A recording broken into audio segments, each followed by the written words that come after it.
Chapter issue of bonus share, और उसमें हम आज आगे के पॉइंट्स करने वाले हैं।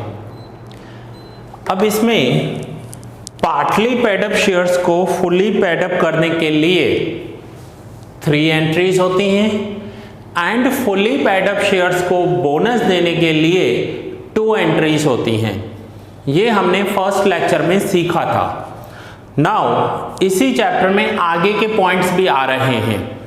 तो ये जो मैंने आपको जर्नल एंट्रीज यहाँ पर दी है, वो आप जहाँ पर चैप्टर स्टार्ट हुआ था, आपने पार्टली पेडअप को बोनस और फुली पेडअप को बोनस की जर्नल एंट्रीज वहाँ पर लिखी है। अब ये जर्नल एंट्रीज भी वहीं पर ही लिख देना, ताकि इस चैप्टर में जो भी पूरा चैप्टर आपका आने वाला है उसके रूल समझ लो या फॉर्मेट समझ लो या जर्नल एंट्रीज समझ लो, वो आपकी एक ही जगह पर हो जाए। अब क्वेश्चन में आगे जाकर आ सकता है राइट शेयर्स और न्यू शेयर्स। तो पहले मीनिंग समझ लेते हैं। राइट शेयर्स किसे कहते हैं? कंपनी ऑलरेडी 4-5 साल से 10 साल से चल रही है, अब उन्हें और शेयर्स इश्यू करते हैं। तो सबसे पहले वो फर्स्ट प्रायोरिटी अपने एग्जिस्टिंग शेयर होल्डर्स को देती है और उसे राइट शेयर्स कहते हैं। सो राइट शेयर्स के लिए या न्यू शेयर्स इश्यू करते हैं, उसकी एंट्री होती है bank account debit to equity share capital account. मैं फिर से बता रहा हूं, जब कंपनी को ऑलरेडी कंपनी एग्जिस्टिंग है, लास्ट 5 साल 10 साल से चल रही है और कंपनी को अपना शेयर कैपिटल इंक्रीज करना है, शेयर्स इशू करने हैं, कंपनी बहुत अच्छा प्रॉफिट कर रही है, तो कंपनी किसी आउटसाइडर को या किसी न्यू शेयर होल्डर्स को अपने शेयर्स दे, इससे अच्छा कंपनी प्रेफर करती है कि अपने एग्जिस्टिंग शेयर होल्डर्स को ही शेयर्स दिए जाएं और उसे हम राइट शेयर्स कहते हैं। देन कंपनी डिविडेंड इश्यू करती है। तो डिविडेंड इश्यू करने के लिए 2 जर्नल एंट्रीज होती हैं, that is profit and loss account debit to proposed dividend and proposed dividend account debit to bank account. Same अगर इसका पोस्टिंग होगा तो आप देखिए proposed dividend debit credit cancel हो जाएगा, बाकी बचेगा profit and loss account debit to bank account. So ये है डिविडेंड देने के लिए एंट्री। नाउ इसके बाद एक और टॉपिक आ सकता है डिबेंचर रिडम्पशन। अब ये डिबेंचर रिडम्पशन आप 12th स्टैंडर्ड में सीख कर आए हो। जब कंपनी डिबेंचर्स इश्यू करती है, इट मींस कंपनी मार्केट से पैसा उठा रही है, लोन ले रही है, और अब रिडम्पशन आ गया तो रिडीम करने होंगे।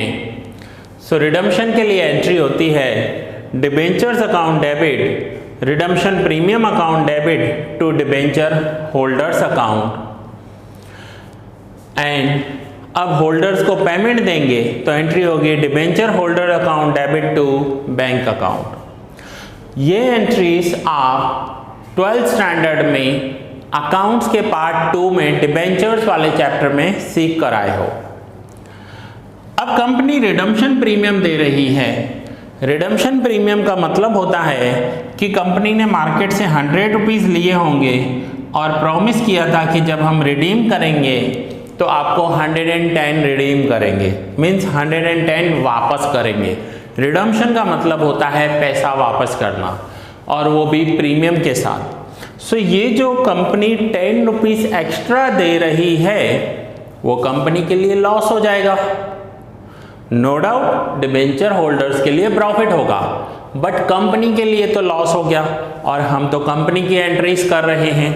तो हम क्या करेंगे, ये जो रिडम्पशन प्रीमियम यहाँ पर डेबिट हुआ है उसे राइट ऑफ करना होगा। इसे राइट ऑफ करने के लिए हमारे पास 2 ऑप्शन हैं। Option number 1, security premium account debit करेंगे। अगर क्वेश्चन में आपको सिक्योरिटी प्रीमियम दिया हुआ है तो फर्स्ट प्रायोरिटी उसको देंगे, और सिक्योरिटी प्रीमियम नहीं दिया हुआ है तो प्रॉफिट एंड लॉस अकाउंट में डेबिट करेंगे। सो एंट्री होगी security premium account debit profit and loss account debit to redemption premium account. Redemption premium यहाँ डेबिट किया, यहाँ क्रेडिट किया, राइट ऑफ हो गया ना। सिक्योरिटी प्रीमियम क्या होता है? तो जब कंपनी शेयर्स इश्यू करती है और प्रीमियम पर इश्यू करती है तो कंपनी को जो पैसा मिलता है उसे सिक्योरिटी प्रीमियम कहते हैं। कंपनी के लिए रिजर्व्स होते हैं। रिडम्पशन प्रीमियम क्या होता है? जब कंपनी पैसा वापस देती है तो एडिशनल अमाउंट देती है, जैसे 100 का 110 दिया तो इसे कहते हैं रिडम्पशन प्रीमियम। ये कंपनी के लिए लॉस होता है। सो अगर रिडम्पशन प्रीमियम सिक्योरिटी प्रीमियम के सामने राइट ऑफ हो रहा है तो वो बेस्ट है, नहीं हो रहा है तो पीएनएल में से कर देंगे। तो ये फॉर्मेट है स्टूडेंट्स। मैं आप सभी को रिक्वेस्ट करूंगा कि ये जो फॉर्मेट है इस फॉर्मेट को नोट डाउन कर लो। और कहाँ पर नोट डाउन करोगे? जहां आपने फर्स्ट एंट्रीज की थी पार्टली पेड अप शेयर्स को बोनस देने के लिए and fully paid up shares को बोनस देने के लिए जो एंट्रीज की थी वहां पर आप इसे नोट डाउन कर सकते हो। लेक्चर को पॉज कर दो और पहले नोट डाउन कर लो।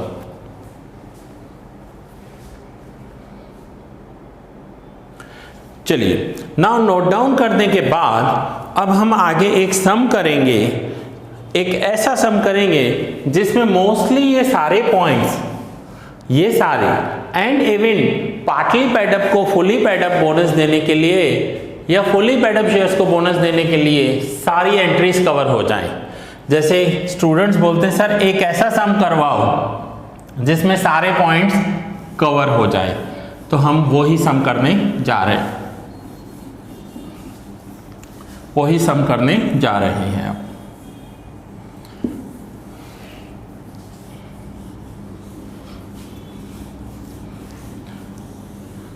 ये पूरा चैप्टर फॉर्मूला बेस्ड, जैसे कुछ चैप्टर्स होते हैं फॉर्मूला बेस्ड होते हैं, ये पूरा चैप्टर जर्नल एंट्रीज पर है। आपको जर्नल एंट्रीज लर्न कर लेनी है और उसके बाद सिर्फ वैल्यू रखनी है। जर्नल एंट्री को लर्न कर दोगे और उसके बाद फिर वैल्यू रखोगे उसमें, और कुछ भी नहीं। चलिए, नाउ अब हम एक सम लेते हैं जिसमें काफ़ी पॉइंट्स कवर हो जाए। तो मैं सम ले रहा हूं question number 10। Question number 10 new edition, ये जो बुक है जिसमें से मैं अभी करवा रहा हूं, इसमें ये क्वेश्चन नंबर 10 है। अगर आपके पास एडिशन अलग होगी तो आपके बुक में ओल्ड एडिशन में ये क्वेश्चन 11 हो सकता है। मैं क्वेश्चन रीड कर रहा हूं। The balance sheet of the Bauer and Company Limited as on 31st March 19 is as follows। अब ये न्यू एडिशन है, इसमें 19 दिया हुआ है, हो सकता है आपकी बुक में 14 दिया हो या 10 दिया हो, ईयर मैटर नहीं करता। आप ऊपर हेडिंग लिखोगे, जर्नल एंट्री का एक फॉर्मेट बनाओगे और हेडिंग लिखोगे journal entries in the books of Bawa and company limited as on 31st March 19। अगर ये बुक है या जो बुक आपके पास है उस बुक में जो डेट दी हुई है वो आप ऊपर लिख दो। अब हमें बैलेंस शीट दी हुई है। बैलेंस शीट में देखिए शेयर कैपिटल कितना है, 4000 equity shares of ₹10 each, ₹8 paid up. Then general reserve and PNL है। नॉन करंट लाइबिलिटीज में 10% डिबेंचर्स दिए हुए हैं 50,000 के। एंड देन बैलेंस शीट के बाद नीचे आ जाते हैं, हमें इस सम में करना क्या है। मैं आपको बता दूं ये मोस्ट इंपॉर्टेंट सम है, और फिर से आपको याद भी दिला दूं कि ऐसे बहुत कम सम्स होते हैं जिनके ऊपर मैं मोस्ट इंपॉर्टेंट लिखता हूं। सारे पॉइंट्स कवर हो रहे हैं आपके। सो आफ्टर बैलेंस शीट में रीड कर रहा हूं, following resolutions was passed in annual general meeting. First, 10% dividend on paid up equity share capital will be paid in cash. Underline कर लो word paid up share capital. Paid up share capital पर 10% dividend देना है। अब dividend देने के लिए आप अभी जस्ट फॉर्मेट लिख कर आए हो, निकालो, देखो उस फॉर्मेट में डिविडेंड देने के लिए कौन सी 2 एंट्रीज होती हैं। सो एंट्री होगी profit and loss account debit to proposed dividend account. जब भी कोई वर्ड आधे में लिखते हैं तो उसके पीछे डॉट लगा देते हैं। सो अगर मैं शॉर्ट में लिख रहा हूं तो मैं डॉट लगा दूंगा। So profit and loss account debit to proposed dividend account. कितना प्रपोज्ड डिविडेंड है? तो 3,20,000 इक्विटी शेयर कैपिटल है, उसका 10% डिविडेंड देना है, मीन्स 32,000 का डिविडेंड है। Profit and loss account debit to proposed dividend account. Then अब ये ड्यू करने की एंट्री होती है। अभी आप फॉर्मेट में लिख कर आए हो, देखो कौन सी दो एंट्रीज हैं, profit and loss account debit to proposed dividend, and second entry होगी proposed dividend account debit, proposed dividend account debit to bank account 32,000। अब आप ऐसा नहीं बोलोगे सर यहां तो कैश लिखा हुआ है, कैश या बैंक, मोस्टली डिविडेंड बैंक से ट्रांसफर होकर अकाउंट में आ जाता है, इसलिए हम यहाँ पर बैंक वर्ड यूज करेंगे कि ये जो डिविडेंड है ये सीधा बैंक में आया है। So proposed dividend account debit to bank account. अब ये फर्स्ट जो पॉइंट दी हुई थी 10% dividend on paid up equity share capital, ये पॉइंट पूरा हो गया। ये अब आप नोट डाउन कर सकते हो, पहले आप नोट डाउन कर लीजिए ये दोनों पॉइंट्स, तो हम आगे करें। ये आपको जर्नल एंट्री के फॉर्मेट में करना है। और दूसरा, ऐसी कोई जर्नल एंट्री नहीं होती जिसका नरेशन ना हो, आपको नरेशन भी लिखना है एग्जाम में। एग्जाम में क्वेश्चन आ रहा है और क्लियर मेंशन किया है कि नरेशन नॉट रिक्वायर्ड, तो आप मत लिखना, नहीं तो नरेशन लिखना ज़रूरी होता है। सो ये हमने फर्स्ट एंड सेकेंड एंट्री की, अब हम थर्ड एंट्री करेंगे। ये था डिविडेंड की एंट्री, ये हमने अभी डिविडेंड की एंट्री की। नाउ नेक्स्ट एंट्री हम करेंगे थर्ड। आगे क्या बोला हुआ है क्वेश्चन में देख लेते हैं। Partly paid up shares must be made fully paid up by bonus and thereafter one bonus shares for every 8 shares held will be issued as fully paid up bonus shares।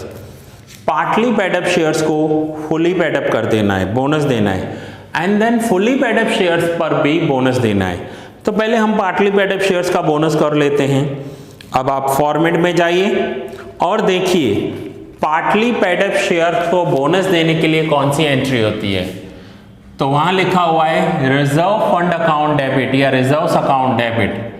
तो question में हमें देखो क्या दिया हुआ है, general reserve account debit, हमें general reserve दिया हुआ है।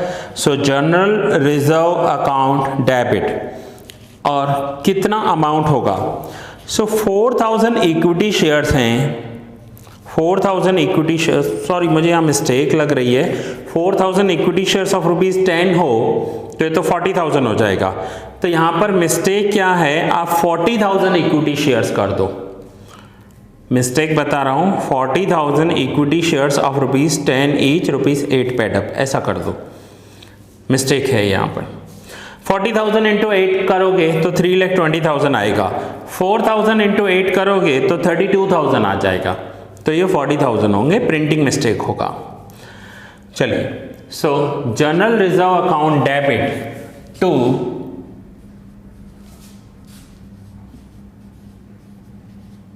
General reserve account debit to bonus to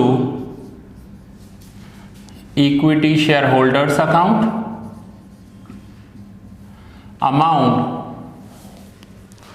40,000 shares, ₹8 paid up है, इट मीन्स 40,000 शेयर्स, ₹2 अनपेड होगा, तो 40,000 इंटू 2 80,000 हो जाएगा। ये 40,000 इंटू 2 80,000 बोनस देना है। So partly paid up shares को बोनस देने के लिए 3 एंट्रीज होती हैं। First, general reserve account debit to bonus to equity share holders, then final call due करना होता है। तो एंट्री होगी equity share final call account debit to equity share capital account 80,000। अब ये फाइनल कॉल हमने ड्यू कर दिया, पहली एंट्री रिजर्व की, देन फाइनल कॉल, एंड इसके बाद एंट्री करेंगे बोनस को क्रेडिट किया है तो अब बोनस को डेबिट करेंगे। So bonus to equity share holders account debit to equity share final call account 80,000। ये आप फॉर्मेट में देख सकते हो, पार्टली पेड अप शेयर को बोनस देने के लिए यही तीनों एंट्रीज होती हैं। ओके, सो नाउ इतना आप नोट डाउन कर लो पहले, तो हम आगे और कंटिन्यू करें। सो पहली फर्स्ट एंड सेकंड एंट्री हमने की डिविडेंड देने के लिए, देन उसके बाद 3 entries, that means entry number 3, 4, 5 की हमने पार्टली पेड अप शेयर्स को बोनस देने के लिए, पार्टली पेड अप शेयर्स को फुल्ली पेड अप करने के लिए एंट्री की।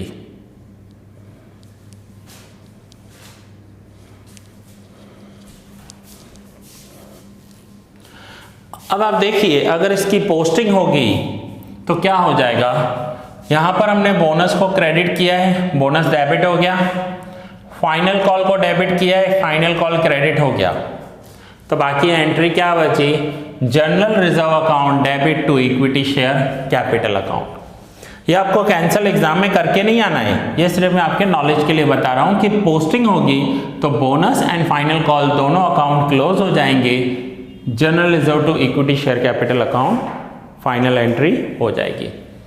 नाउ ये हमने एंट्री नंबर 3, 4 एंड 5 किया है, अब हम आगे एंट्री नंबर 6 करेंगे।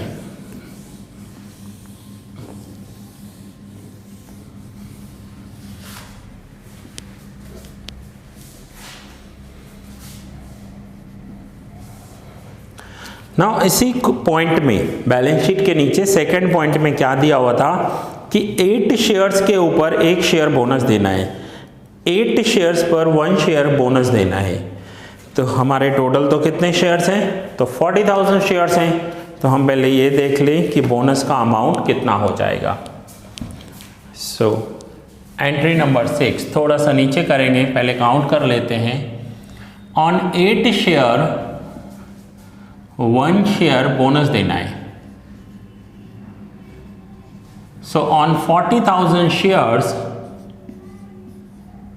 बोनस हाउ मच, तो ये होगा 40,000 into 8 divide by 1,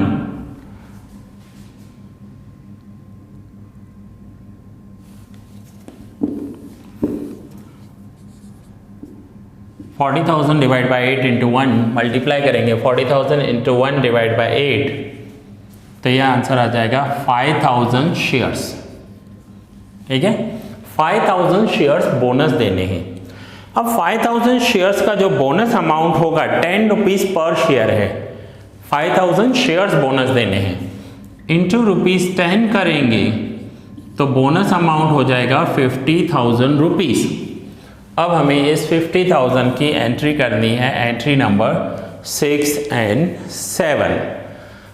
fully paid up shares को बोनस देने के लिए, फुल्ली पेड अप शेयर्स को बोनस देने के लिए एंट्री क्या होती है, सो एंट्री होगी general reserve account debit, general reserve account debit to bonus to equity share holders account, amount 50,000, general reserve account debit to bonus to equity share holder, and next entry करेंगे bonus to equity share holder account debit to equity share capital account. So entry होगी bonus to equity share holders account debit 50,000 to equity share capital account 50,000। तो ये है fully paid up shares को bonus देने के लिए two entries, general reserve to bonus and bonus to capital. Now हम आगे देखते हैं, ये तो हमने बोनस दे दिया। अब थर्ड पॉइंट, इसी क्वेश्चन में बैलेंस शीट के नीचे थर्ड पॉइंट लिखा हुआ है, to redeem debentures at 4% premium. Now debentures को रिडीम करना है विथ 4% प्रीमियम। तो आप फॉर्मेट देखकर आए हो, आप फॉर्मेट देखिए। डिबेंचर रिडम्पशन के लिए 3 जर्नल एंट्रीज होती हैं। डिबेंचर्स को जब पैसा रिडीम करना होता है तो उसके लिए 3 जर्नल एंट्रीज होती हैं। तो अब आप पहले ये दोनों एंट्रीज नोट डाउन कर लो, तो हम रिडम्पशन की 3 जर्नल एंट्रीज करेंगे।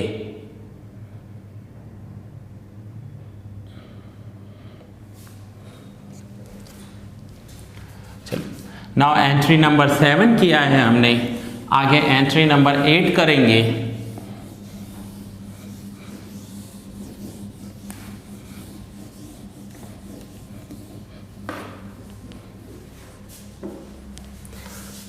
एंट्री नंबर 8, 9 एंड 10 करेंगे।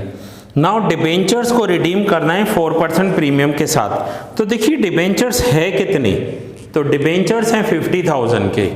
तो फर्स्ट एंट्री करेंगे 10% debentures account debit 50,000। Balance sheet में देखिए, ये आपको बैलेंस शीट में लायबिलिटी में दिखाई देंगे। 10% डिबेंचर्स अकाउंट डेबिट 50,000। नाउ 50,000 का 4% कीजिए, 50,000 का 4%। सो यहां पर लिखेंगे रिडम्पशन प्रीमियम अकाउंट डेबिट 50,000 का 4%, 2,000। ये सेम है जो मैं आपको फॉर्मेट लिखवा कर आया हूं, उसी फॉर्मेट के अकॉर्डिंग सिर्फ मैं अपने नंबर्स डाल रहा हूं यहां पर जो क्वेश्चन में दिया हुआ है। Debentures account debit redemption premium account debit to debentures holders account 52,000। ये हो गया ड्यू की एंट्री। इसे कहते हैं कि डिबेंचर्स का पैसा डिबेंचर होल्डर्स के अकाउंट में पहले हमने ट्रांसफर कर दिया, अब होल्डर्स को पेमेंट देंगे। क्योंकि ये एक होल्डर तो होता नहीं है, बहुत सारे होल्डर्स होते हैं, तो ये हर एक होल्डर के अकाउंट में पैसा जाता है, पहले क्रेडिट होता है। Then debenture holders account debit to bank account 52,000। Debenture holders account debit to bank account 52,000। Now due entry कर दी, पेमेंट की कर दी। अब ये जो एक्स्ट्रा 2,000 रुपीज दिए हैं, ये तो कंपनी के लिए लॉस है, तो उसकी थर्ड एंट्री, इसमें हमारे पास 2 ऑप्शन हैं, एक है सिक्योरिटी प्रीमियम अकाउंट डेबिट और दूसरा है profit and loss account debit. तो यहां पर देखेंगे ऊपर रिजर्व्स में सिक्योरिटी प्रीमियम दिया हुआ है क्या, तो नहीं दिया हुआ है, सिक्योरिटी प्रीमियम नहीं दिया हुआ है। तो हम यहां पर प्रॉफिट एंड लॉस अकाउंट ले लेंगे। प्रॉफिट एंड लॉस अकाउंट में 50,000 दिए हुए हैं। सो ऊपर बैलेंस शीट में रिजर्व्स में अगर सिक्योरिटी प्रीमियम दिया हुआ है तो पहले वो लिखेंगे, नहीं दिया हुआ है तो प्रॉफिट एंड लॉस अकाउंट लिखेंगे। सो एंट्री हो जाएगी profit and loss account debit ₹2000 जो लॉस हुआ है to redemption premium account 2000, profit and loss account debit to redemption premium account 2000। अब यहाँ पर एक और पॉइंट सीखने वाली है। क्या हो सकता है कोई स्टूडेंट बोले कि सर अगर सिक्योरिटी प्रीमियम ऊपर लिखा हुआ है और उसमें सिर्फ 1000 रुपीज़ ही है अमाउंट, तो क्या करेंगे? तो हम ऐसा करेंगे, security premium account debit 1000, profit and loss account debit 1000 to redemption premium account 2000। Security premium में अगर सफिशिएंट अमाउंट है, पूरा अमाउंट है, तो सिक्योरिटी प्रीमियम लिखेंगे, लेकिन पूरा अमाउंट नहीं है तो जितना है उतना सिक्योरिटी प्रीमियम में लिखेंगे, बाकी का अमाउंट हम प्रॉफिट एंड लॉस अकाउंट में लिख देंगे। दूसरा एग्जांपल देता हूं, सपोज करो 2000 में आपको ऊपर बैलेंस शीट में दिया हुआ है सिक्योरिटी प्रीमियम 1500, तो आप एंट्री करोगे security premium account debit 1500, profit and loss account debit 500 to redemption premium account. अब ये सम समझने के लिए ऐसा नहीं है कि आपने डायरेक्ट ये सम देखा और समझ में आ गया। इससे पहले कि आपको जो पार्टली पेड अप शेयर्स को फुली पेड अप करना है, फुली पेड अप शेयर्स को बोनस देना है, वो सारे सम्स करने पड़ेंगे। वो करोगे तो ये समझ में आएंगे, डायरेक्ट ये सम समझ में नहीं आएगा। बहुत सारे स्टूडेंट्स होते हैं, जीनियस होते हैं कि चलो सर लास्ट सम देख लेते हैं, सब कुछ आ जाएगा। ऐसा नहीं होता है। लास्ट सम आने से अगर सब कुछ आ जाए तो फिर सब यही करेंगे ना, पूरा चैप्टर क्यों करोगे आप? चलिए नाउ आज मैं आपको होमवर्क दे रहा हूं कुछ। इलस्ट्रेशन नंबर 3, इलस्ट्रेशन नंबर 3 आज आप होमवर्क में करोगे, ठीक है? सो स्टूडेंट्स, मोस्टली मैंने आपके पॉइंट्स इस सम में कवर कर दिए हैं। यूँ समझो कि सारे ही पॉइंट्स इस एक सम में कवर हो रहे हैं। ध्यान से समझना, फिर से एक बार वीडियो देखना और ये सम खुद से भी ट्राई करके देखना एक बार। आप ये देखना कि आपसे खुद से ये हो रहा है कि नहीं हो रहा है, क्योंकि एग्जाम में मैक्सिमम ये ही आ सकता है, इससे ज़्यादा नहीं आएगा, ठीक है? सो चलिए ये लेक्चर मैं यहाँ ही पूरा कर रहा हूँ, मिलते हैं नेक्स्ट लेक्चर में।